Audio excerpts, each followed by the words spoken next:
நம்ம online advertisement நம்ம பேசுகிறோம். பட் அதுலேயும் பார்த்தீங்கன்னா நம்ம ப்ரைஸிங் ரேஞ்சுன்னு ஒன்று இருக்குது. நம்ம வந்து 100 ரூபாய்க்கும் ஆட் ரன் பண்ணலாம், 1 லட்ச ரூபாய்க்கும் ஆட் ரன் பண்ணலாம், 1 கோடி ரூபாய்க்கும் ஆட் ரன் பண்ணலாம். ஃபிலிம் பிராண்டிங்னா என்ன சார்? அதோட ப்ராசஸ் அந்த கான்ஸ் பற்றி சொல்லுங்கள் சார். இப்போ ரீசெண்டாக அந்த புஷ்பா படத்தில் கூட பார்த்தீங்கன்னா கல்யாண் ஜுவல்லர்ஸ், ஸோ அது எவ்வளோ அழகாக காமிச்சிருப்பாங்கன்னா அந்த பீரியடில் கல்யாண் ஜுவல்லர்ஸ் எப்படி இருந்துட்டு. பட் என்னன்னா நாளைக்கு இந்த பெரிய காம்படிட்டர்ஸ் எல்லாம் வந்து டிஜிட்டல் ஸ்பெண்ட் அதிகரிச்சிட்டாங்கன்னா அங்கேயும் ஒரு பெரிய காம்படிஷன் ஏற்பட்டுரும். சார் இப்போ நான் ஒரு பிஸ்னஸ் ஸ்டார்ட் பண்ணி ரன் பண்ணிட்டு இருக்கேன் அப்படின்னா அந்த பிஸ்னஸை வந்துட்டு ட்ரேட்மார்க்கில் ஆட் பண்ண முடியுமா சார்? கண்டிப்பாக முடியும். பட் அதுக்கான ப்ராசஸ் இருக்குது. அந்த நேம் அவைலபிலிட்டி இருக்கணும். ஸோ அந்த நேம் அவைலபிலிட்டி செக்னு ஒன்று வச்சுருப்பாங்க. அது நீங்கள் ஆன்லைனில் கூட போய் செக் பண்ணலாம். வந்து ஒரு அடாப்டேஷன் ஈஸி ஒர்க்கிங்காக தான். அது பார்த்தீங்கன்னா டெக்னிக்கல் பேஸ்டு இதுக்கு தான் வந்து ரொம்ப யூஸ்ஃபுல்லாக இருக்கும். வந்து நம்ம எல்லாருமே பழக்கப்படுத்திட்டு இருக்காங்க. இது நம்ம ஃபியூச்சர் போனால் தான் இந்த ஃபியூச்சருடைய ப்ராப்ளம்ஸ் எல்லாம் நம்மளுக்கு தெரியும், என்ன நடக்க போகுது அப்படின்னு சொல்லிட்டு. Hello sir. ஹலோ மேம், எப்படி இருக்கீங்க சார்? சூப்பராக இருக்கேன். ஓகே சார், இப்போது ஒரு ஃப்ரெஷர் லைக் ஸ்டார்ட் பண்ணுற ஒருத்தங்க வந்துட்டு ஒரு ஸ்ட்ராட்டஜிஸ்ட் உங்ககிட்ட வந்து நான் இப்படி பிஸ்னஸ் ஸ்டார்ட் பண்ண போகிறேன், ஸோ எதெல்லாம் பண்ணலாம் பண்ண வேண்டாம் அப்படின்ட்டு கேட்குறாங்கன்னா ஒரு ஸ்ட்ராட்டஜிஸ்ட்டாக நீங்கள் எந்த மாதிரியான சஜஷன்லாம் அவங்களுக்கு கொடுப்பீங்க சார்? டிபெண்ட்ஸ் ஆன் ஒரு இண்டஸ்ட்ரி. ஓகே, ஃபார் எக்ஸாம்பிள் இப்போது ரெஸ்டாரண்ட் இண்டஸ்ட்ரி வராங்கன்னு வச்சுக்கோங்களேன். ஸோ அவங்க வந்து ஒரு குட்டியாக ஒரு ரெஸ்டாரண்ட் ஸ்டார்ட் பண்ணோன்னா லிமிடெட் மெனுஸ் வச்சுக்க சொல்லுவேன் நான். அதில் வந்து ஒரு கான்செப்ட் இருக்குது. என்னென்னா மெனு இன்ஜினியரிங்னு சொல்லுவோம். நம்ம மெனு கார்டு இருக்குல்ல, ஸோ மெனு கார்டில் அதிகமான ஐட்டம்ஸ் வச்சானா ஒருவேளை க்ரௌட் அதிகமாகிடுச்சுன்னா டக்குன்னு டெலிவரி பண்ண முடியாது. அதனால கஸ்டமர்ஸ் வந்து வெளியில் போயிடுவாங்க. ஏன்னா கஸ்டமர்ஸ்க்கு வந்து இந்த பேஷண்ட் டைம் வந்து ரெஸ்டாரண்ட்டில் ரொம்ப கம்மி. ஸோ இப்போ சின்ன ஸ்டார்ட் அப் ரெஸ்டாரண்ட்ஸ்னால் லிமிடெட் மெனு அண்ட் அந்த மெனு இன்ஜினியரிங்கில் எப்படின்னா இந்த ப்ராசஸ் வந்து எவ்வளோ குவிக்காக பண்ண முடியும்னு சொல்லிட்டு ஒரு ஸ்ட்ராட்டஜி பண்ணி கொடுப்போம். இந்த மெனு போட்டிங்கன்னா இவ்வளோ மினிட்ஸில் வந்து கஸ்டமருக்கு டெலிவரி பண்ணலாம். ஸோ இந்த மாதிரி ஒரு இண்டஸ்ட்ரிக்கு ஒரு ஸ்ட்ராட்டஜி இருக்குது. அதுதான். ஓகே சார், இப்போ வந்துட்டு இந்த ஃபிலிம் பிராண்டிங் அப்படின்ற டேர்ம் வந்துட்டு நிறைய இடத்துல சொல்கிறாங்க.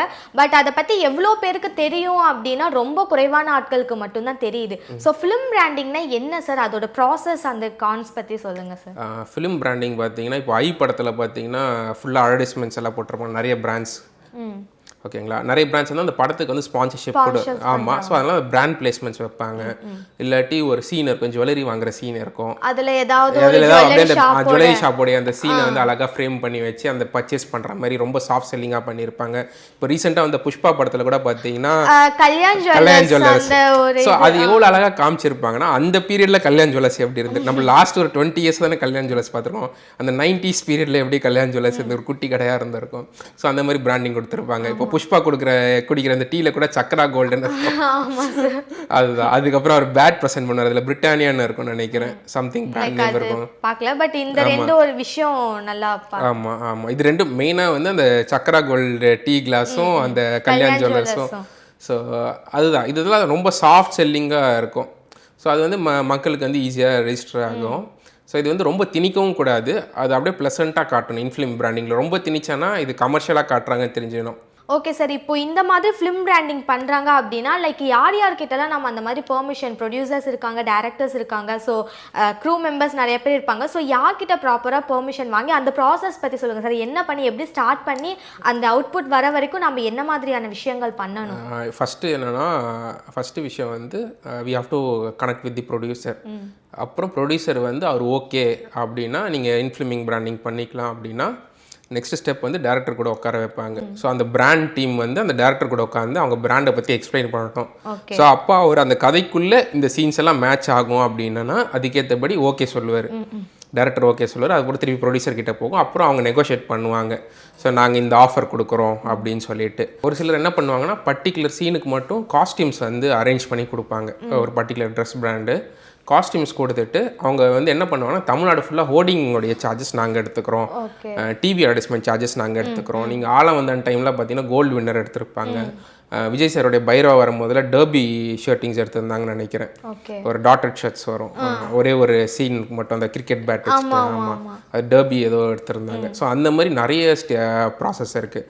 ஃபார் எக்ஸாம்பிள் படத்துக்குள்ளேயே திணிக்கிறது இருக்குது. இன்னொன்று வந்து அவங்க வந்து அந்த படத்தோடைய ப்ரமோஷனோட அவங்க பிராண்ட் ப்ரமோஷன் சேர்த்து பண்ணுற மாதிரி. ஆமாம். சார் இப்போ நான் ஒரு பிஸ்னஸ் ஸ்டார்ட் பண்ணி ரன் பண்ணிட்டு இருக்கேன் அப்படின்னா அந்த பிஸ்னஸை வந்துட்டு ட்ரேட்மார்க்கில் ஆட் பண்ண முடியுமா சார்? கண்டிப்பாக முடியும். பட் அதுக்கான ப்ராசஸ் இருக்குது. அந்த நேம் அவைலபிலிட்டி இருக்கணும். ஓகே. ஸோ அந்த நேம் அவைலபிலிட்டி செக்னு ஒன்று வச்சுருப்பாங்க. அது நீங்கள் ஆன்லைனில் கூட போய் செக் பண்ணலாம். அதுக்கப்புறம் அந்த அப்ளிகேஷன் நேம் அவைலபிலிட்டினா புரியல சார். இப்போ நான் வந்துட்டு என் பிஸ்னஸ்க்கு லைக் ஏதாவது ஒரு பேர் வச்சிருப்பேன். அந்த பேர் வந்துட்டு இதில் ஆட் பண்ணுறதுக்கு சூட்டபுளாக இருக்கணுமா? சூட்டபுளாக இல்லை. அது வந்து அதுக்கு ஒரு 15 கிளாஸ் ஏதோ ஒரு சம் கிளாஸ் எல்லாம் இருக்குது. ஒரு கேட்டகிரிஸ்க்கு ஒரு கிளாஸ் இருக்குது. ப்ளஸ் அந்த நேம் வந்து யாருமே யூஸ் பண்ணிடக்கூடாது. நீங்களும் ஹமாம்னு வச்சிருக்கீங்க, நானும் ஹமாம்னு வச்சிருக்கேன், அந்த மாதிரி நீங்களும் மெனிமிக்ஸ் வச்சிருக்கீங்க, நானும் மெனிமிக்ஸ் தான் வேணும்னு கேட்டால் கொடுக்க மாட்டாங்க. அதுலேயே it's like first come first யார் வைக்கிறான்றது இருக்குது. அதில் யூனிக் நேம் ஆப்ஷன்ஸ் தான் நம்ம போக வேண்டியது சுச்சுவேஷன் இருக்குது. அந்த நேம் அவைலபிலிட்டி சப்போஸ் அது பழைய பிராண்டாக இருந்து அவங்க ட்ரேட்மார்க் வந்து அப்ளை பண்ணலான்னா மேபி பாசிபிலிட்டி நம்ம அது அப்ளை பண்ணலாம். அப்ளை பண்ணாலும் சப்போஸ் அவங்க அப்பீல் பண்ணுறதுக்கான ஆப்பர்ச்சுனிட்டிஸும் இருக்குது. அதனால் நம்ம யூனிக் நேம்ஸ் போகிறதுக்கு, ஏன்னா அவங்க வந்து ரொம்ப வருஷமாக பிஸ்னஸில் இருப்பாங்க, இந்த மாதிரி இந்த நேம் வச்சு நான் பிஸ்னஸ் பண்ணுறேன்னு சொல்லிட்டு அவங்க அந்த டைம் கூட சடனாக ட்ரேட்மார்க் வந்து அவங்க போகிறதுக்கான ஆப்ஷன்ஸ் இருக்குது. ஸோ எப்பவுமே நம்ம யூனிக் நேம்ஸ் போகிறது பெட்டராக இருக்கும். சார் இப்போது லைக் பிஸ்னஸ் எடுத்து ஒரு விஷயம் பண்ணுறாங்க அப்படின்னா இந்த பக்கம் டிஜிட்டல் மார்க்கெட்டிங் அப்படின்றது இப்போ ரொம்ப ஃபேமஸாக போயிட்டுருக்கு. இனிஷியல் ஸ்டேஜில் வந்துட்டு ஒரு இன்ஃப்ளூயன்சராக வந்து மற்ற பிராண்ட்ஸ்க்கெல்லாம் வந்துட்டு அவங்க இன்ஃப்ளூயன்ஸ் பண்ணிட்டு இருந்ததை தாண்டி இப்போ அவங்களே ஓன் பிராண்ட்ஸ் கிரியேட் பண்ணி அவங்களும் ஒரு பிஸ்னஸ் பண்ணுறேன் அப்படின்னு சொல்லிட்டு டிஜிட்டல் மார்க்கெட் பண்ணுறாங்க. ஸோ அந்த மாதிரி பண்ணுறவங்களாம் ரொம்ப சீக்கிரமாகவே நாங்கள் வந்துட்டு இந்த லெவலுக்கு வந்துட்டோம், சக்ஸஸ் ஆகிட்டோம் அப்படின்னு சொல்கிறாங்க. ஆக்சுவலாக இந்த டிஜிட்டல் மார்க்கெட்டிங்கில் அவ்வளோ சீக்கிரம் சக்ஸஸ் பார்க்க முடியுமா sir? Number of audience, number of people. இப்போ வந்து ஃபார் எக்ஸாம்பிள் என்னுடைய வீடியோஸ் பார்க்குறவங்கன்னா அது ஒரு சர்டன் ஆடியன்ஸ் இருப்பாங்க. ஸோ அவங்கக்கிட்ட வந்து நான் எல்லா ப்ராடக்ட்டும் என்னால் வந்து சேல் பண்ண முடியாது. இப்போ நான் ஏதாவது ஒரு டிஜிட்டல் மார்க்கெட்டிங் கோர்ஸோ இல்லை பிஸ்னஸ் ஸ்ட்ராட்டஜிக்கல் கோர்ஸோ ஸோ இந்த மாதிரி சேல் பண்ணால் இப்போ வந்து எனக்கு வந்து ஒரு 1000 பேர் ரெஜிஸ்ட்ரேஷன் பண்ணுவாங்க. ஓகேங்களா? அதுக்கப்புறமா இன்னும் எனக்கு ஃபாலோவர்ஸ் ஏற கொஞ்சம் ரெஜிஸ்ட்ரேஷன்ஸ் வரும். இப்போ ஃபார் எக்ஸாம்பிள் அவங்களுடைய நீஷை பொறுத்து இருக்குது. இப்போ ஃபார் எக்ஸாம்பிள் ஒரு ஃபுட் ரிவ்யூவர் இருக்கார் அப்படின்னா அவர் ரொம்ப ட்ரஸ்டபிள் ஃபுட் ரிவ்யூவராக இருந்தாருன்னா அவருக்காக ஒரு சர்டன் 1 மில்லியன் ஃபாலோவர்ஸ் இருக்குன்னா ஒரு 10,000 to 20,000 கஸ்டமர்ஸ் வந்து அவரால் கெயின் பண்ண முடியும். நீங்கள் ஒரு 20,000 கஸ்டமர்ஸ்க்கு ஒரு 10 rupees ப்ராஃபிட் வச்சுக்கோங்க, நெட் ப்ராஃபிட்டு. ஸோ 20,000 into 10 போட்டிங்கன்னா 2 lakhs வருதா? ஸோ மந்த்லி ஒரு 2 lakhs இன்கம் வந்துடுதா, ஜென்ரேட் ஆகுதா? ஸோ அந்த மாதிரி அவங்க கரெக்டாக பிளான் பண்ணணும். சில பேர் என்னென்னா அவங்க செக்மெண்ட் விட்டு வேறு ஏதாவது புதுசாக ஸ்டார்ட் பண்ணுவாங்க. அது வந்து அந்த ஆடியன்ஸ்னால அக்செப்ட் பண்ணிக்க முடியாது. அந்த அந்த இன்ஃப்ளூயன்சருடைய ஆடியன்ஸ்னால அக்செப்ட் பண்ணிக்க முடியாது. ஏன்னா அவங்க இத்தனை நாள் வந்து ஒரு வேறு கண்டென்ட் கொடுத்துட்டு இருந்தாங்க. சடனாக வந்து இந்த கண்டென்ட் கொடுத்துட்டு நான் இது பண்ண போகிறேன் அப்படின்னா அந்த அக்செப்டன்ஸ் ரேட் வந்து கொஞ்சம் கம்மியாக இருக்கும். அதுதான் நீங்கள் வந்து அவங்க என்ன ஃபீல்டில் இருக்காங்களோ அதுக்கு ரிலேட்டடாக வந்து பண்ணும்போது அவங்க கொடுக்குற இன்ஃபர்மேஷன்ஸை வச்சு அவங்க வந்து அந்த பிஸ்னஸை வந்து ஸ்டார்ட் பண்ணலாம். Okay sir. இப்போது சின்ன பிஸ்னஸ் ஸ்டார்ட் பண்ணாலும் சரி, இல்லை நான் வந்துட்டு ரொம்ப பெரிய பட்ஜெட்டில் பிஸ்னஸ் ஸ்டார்ட் பண்ணுறேன் அப்படின்னாலும் இப்போது வந்துட்டு எல்லாருமே இந்த ஆன்லைன் அட்வர்டைஸ்மெண்ட் தான் ரொம்பவே ப்ராப்பராக போயிட்டுருக்கு. இன்னும் சொல்லணும்னா இந்த இன்ஃப்ளூயன்சர் அவங்களோட விஷயம் தான் வந்துட்டு ரொம்ப அதிகமாக போயிட்டுருக்கு. ஸோ ரெகுலராக வந்துட்டு அப்போல்லாம் வந்துட்டு இந்த நியூஸ் பேப்பரில் அட்வர்டைஸ்மெண்ட்ஸ் கொடுத்து ஒரு பிஸ்னஸை வந்துட்டு மேலே கொண்டு வந்ததை தாண்டி இப்போது ரொம்ப ஈஸியாக ஆன்லைனில் வந்துட்டு ஒரு அட்வர்டைஸ்மெண்ட் கொடுக்கலாம் அப்படின்ற மாதிரி வந்துருச்சு. ஸோ இது வந்துட்டு டிஜிட்டல் மார்க்கெட்டிங்கில் எந்த அளவுக்கு யூஸ்ஃபுல்லாக இருக்குது சார்? இது வந்து 2 செக்மெண்ட் நான் சொல்கிறேன். ஒரு டைமில் வந்து நான் பிராண்ட் மேனேஜர் இருக்கும்போது நிறைய வந்து ட்ரெடிஷ்னல் மார்க்கெட்டிங் தான் ஸ்பெண்ட் பண்ணுவோம். அப்போ டிஜிட்டல் மார்க்கெட்டிங்க்கு வந்து ரொம்ப ஸ்பெண்ட் வந்து கம்மி. ஓகேங்களா? இப்போ நம்ம ஆன்லைன் அட்வர்டைஸ்மெண்ட் நம்ம பேசுகிறோம். பட் அதுலேயும் பார்த்தீங்கன்னா நம்ம ப்ரைஸிங் ரேஞ்சுன்னு ஒன்று இருக்குது. நம்ம வந்து 100 ரூபாய்க்கும் ஆட் ரன் பண்ணலாம், 1 லட்ச ரூபாய்க்கும் ஆட் ரன் பண்ணலாம், 1 கோடி ரூபாய்க்கும் ஆட் ரன் பண்ணலாம். இப்போ என்னென்னா எல்லாருமே ஆட்ஸ் ரன் பண்ணுறாங்க. பட் என்னென்னா நாளைக்கு இந்த பெரிய காம்படிட்டர்ஸ் எல்லாம் வந்து டிஜிட்டல் ஸ்பெண்ட் அதிகரிச்சிட்டாங்கன்னா அங்கேயும் ஒரு பெரிய காம்படிஷன் ஏற்பட்டுரும். ஸோ அதுதான் இப்போ வந்து நம்ம எல்லாருமே பழக்கப்படுத்திகிட்டு இருக்காங்க. இது நம்ம ஃப்யூச்சர் போனால் தான் இந்த ஃப்யூச்சருடைய ப்ராப்ளம்ஸ் எல்லாம் நம்மளுக்கு தெரியும் என்ன நடக்க போகுது அப்படின்னு சொல்லிட்டு. ஏன்னா அவங்க வந்து பெரிய பிராண்ட்ஸ் பார்த்தீங்கன்னா ஒரு பேப்பர் ஆடுக்கு 20 lakhs ஸ்பெண்ட் பண்ணுறதுக்கு ஒரு நாளைக்கு 20 lakhs ஸ்பெண்ட் பண்ணது பெரிய விஷயமா பார்க்க மாட்டாங்க. ஒரு டிவி அட்வர்டைஸ்மெண்ட்டுக்கு 50 lakhs ஸ்பெண்ட் பண்ணது அதிகமாக பார்க்க மாட்டாங்க. அதே அவங்க அது டிஜிட்டல் ஸ்பெண்டில் வந்து இன்வெஸ்ட் பண்ண ஆரம்பிச்சிட்டாங்க வச்சுக்கோங்களேன், ஃபுல் ஃப்ளெஜ்டாக. ஸோ மற்ற பிராண்ட்ஸோடைய ரீகாலிங் கெப்பாசிட்டி இருக்குல்ல, அது டவுன் ஆகிடும். இப்போ நான் கொஞ்ச நேரத்துக்கு முன்னாடி டேபிள் மேட் சொன்னேன்ல, அது எல்லா டிவிலையும் அவங்க ஆட் கொடுத்துருப்பாங்க, எல்லா நியூஸ் பேப்பர்லையும் ஆட் கொடுத்துருப்பாங்க, எல்லாம் ரிப்பீட்டடாக வந்துட்டே இருக்கும். அந்த பட்ஜெட்டை டிஜிட்டல் ஸ்பெண்ட் பண்ணாங்கன்னா அவங்களுக்கு வந்து அதோட 1000x ரீச் இருக்கும். ஆமாம், அதுதான். ஸோ இப்போ இந்த சின்ன பிராண்ட்ஸ் வந்து கண்டென்ட் வந்து ரொம்ப பொட்டென்ஷியலாக கொடுக்கணும், யூனிக்காக கொடுக்கணும், பிரெயின் ஒர்க் நிறைய யோசிக்கணும். இன்ஃப்ளூயன்சரை மட்டுமே நம்பி மட்டும் இருந்துடக்கூடாது. அந்த இன்ஃப்ளூயன்சர் கூட எவ்வளோ லாங் டைப்பில் இருக்கிறாங்கன்னு பார்க்கணும்.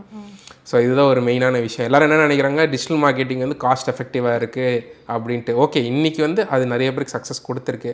பட் ஃப்யூச்சரில் நான் சொல்கிற மாதிரி பெரிய பிரான்ச்சோடைய பட்ஜெட்டிங் எல்லாம் அலோகேஷன்லாம் ஜாஸ்தி ஆகிடுச்சுன்னா அண்ட் அகெயின் அதோட ரீகாலிங் கெப்பாசிட்டி வந்து அதிகமாகிடும். ஓகே சார், இப்போ இந்த ஏஐ டெக்னாலஜி அப்படின்றது எல்லா ஃபீல்டுலேயும் வந்துடுச்சு அப்படின்னு சொல்லலாம். லைக் இந்த ஏஐ வந்துட்டு ஃப்யூச்சரில் பிஸ்னஸ் ரிலேட்டடான விஷயங்களை எந்த அளவுக்கு இம்பேக்ட் கொடுக்கும்னு நினைக்கிறீங்க sir?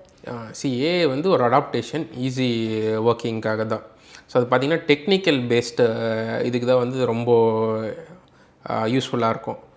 For example editing industry, for example நம்ம வந்து content writing, for example programming, for example நம்மளுக்கு ஏதாவது ப்ராப்ளம் இருக்குன்னா அந்த ப்ராப்ளத்துக்கு சொல்யூஷன்ஸு, எஜுகேஷன் சிஸ்டமில் இதுக்கு எல்லாமே ரொம்ப பெனிஃபிட்டாக இருக்கும். ஸோ நம்ம அந்த ஏஐ வந்து ஏஐ டெவலப்மெண்ட்டு அதோடைய சப்போர்ட் சிஸ்டம்க்கு நம்ம என்னென்ன நாலேஜ் கெயின் பண்ண முடியுமோ அதெல்லாம் கெயின் பண்ணிக்கலாம்.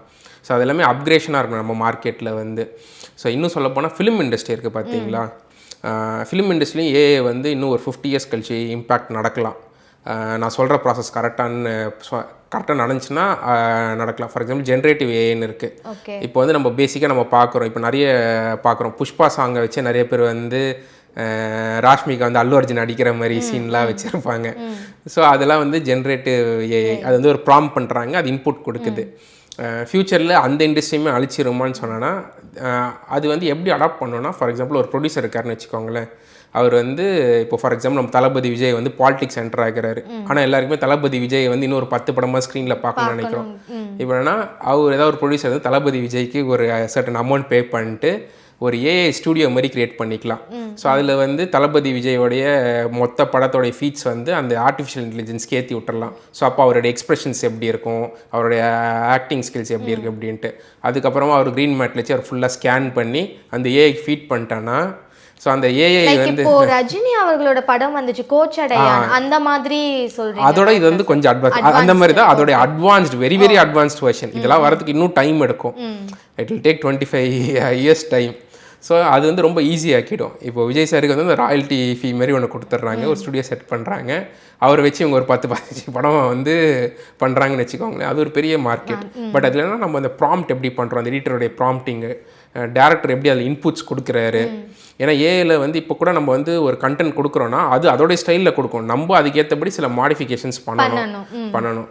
பிகாஸ் அது வந்து இட்ஸ் அ ரோபோட். அது ஆக்சுவலாக ரோபோட் பிரெயின் மாதிரி தான். அது ஆக்சுவலாக கொடுக்குற இன்புட்ஸ் தான் அது வந்து நமக்கு டெலிவர் பண்ணுது. இப்போ நீங்கள் ஏந்திரன் படம் பார்த்தீங்கன்னா ஹியூமனாய்ட் ரோபோட்ஸ்னு அதுக்கப்புறம் டெவலப் பண்ணுவாங்க. அந்த ஹியூமன் எமோஷன்ஸை கனெக்ட் பண்ணுறது, ஹியூமன்ஸ் புரிஞ்சிக்கிறது, அதெல்லாம் வந்து படத்தில் சாத்தியமாச்சு. பட் நிஜத்தில் வந்து அந்த ஹியூமனாய்டு இன்டெலிஜென்ஸோட ரோபோ ஒர்க் பண்ணோம், ஹியூமனோடைய நீட்ஸ் என்னன்னு தெரிஞ்சுட்டு பண்ணோம், கொஞ்சம் கஷ்டம் தான். பட் ஃபியூச்சரில் இந்த மாதிரி ரொபோட்டிக்ஸ் வரத்துக்கு சான்சஸ் அதிகம் இருக்குன்னு சொல்லி ஆல்ரெடி வந்துருச்சு.